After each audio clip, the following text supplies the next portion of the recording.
Welcome to another edition of Tech Tips in 1 minute or less.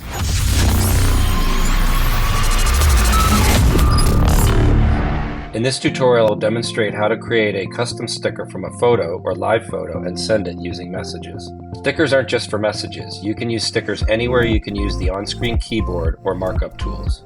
Start by choosing a photo from your camera roll. Next, tap and hold the subject until you see a shimmering outline around the subject. Then tap Add Sticker. Next, open a new conversation in Messages and tap the Add button to the left of the blinking cursor. Next, tap Stickers from the list of options to the left.